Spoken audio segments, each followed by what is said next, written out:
Assalomu alaykum qadrli futbol muxlislari. Ertaga O'zbekiston milliy terma jamoasi Jahon chempionati guruh bosqichi so'nggi turida Kongo Demokratik Respublikasiga qarshi maydonga tushadi. Uchrashuv O'zbekiston vaqti bilan tonggi soat 4:30 da boshlanadi.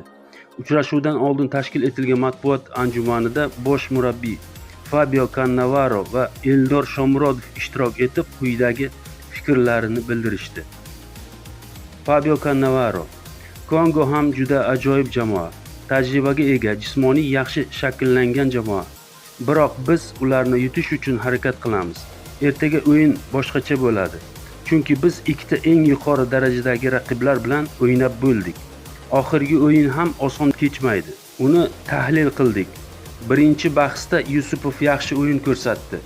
Biz shunchaki boshqa darvozabonimizga ham imkon berishni xohladik. Bizda yuqori darajadagi 3 ta darvozabonimiz bor.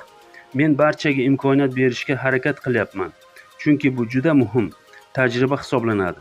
Biz jahon chempionatida juda ko'p narsani o'rganmoqdamiz. Biz jamoa sifatida o'sishimiz mumkin bu turnirda.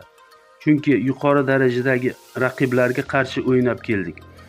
Ertangi bahs ham bizni rivojlanishimizga xizmat qiladi. Men ilk kunlardanoq futbolchilarga nisbatan bosimni yo'qotishga harakat qilganman. Quradan keyin ham bosimsiz o'ynash kerakligini aytganman. Mamlakatda bolalar futboli, akademiyalar va yoshlarga alohida e'tibor beriladi. Shu sababli O'zbekiston ilk bor jahon chempionatida ishtirok etmoqda. Albatta, ertaga avvalgi o'yinlarga nisbatan erkinroq bahs bo'ladi. Chunki avvalgi ikkita turda biz juda kuchli raqiblar bilan o'ynadik. Shu sababli ertangi o'yin biz uchun boshqacha bo'ladi. Men murabbiy sifatida o'yin sifatini oshirishga, futbolchilarga yordam berishga harakat qilaman. Ertaga qo'limizdan kelgan barcha imkoniyatni amalga oshirib, g'alaba qozonishga harakat qilamiz, dedi Fabio Cannavaro. Eldor Shomurodov: asosiy maqsadimiz bizni qo'llab turgan xalqimizni xursand qilish. Birinchi golimizni urdik. Endi vazifamiz birinchi g'alabaga erishish. Himoyani ham unutmasligimiz kerak. Gol urishga intilib, orqani unutamiz degani emas. Birinchi navbatda g'alabaga erishish muhim. Asosiy maqsad tartibli o'yin namoyish etib, g'alabaga erishish. Muxlislarimiz kuch berib turdi.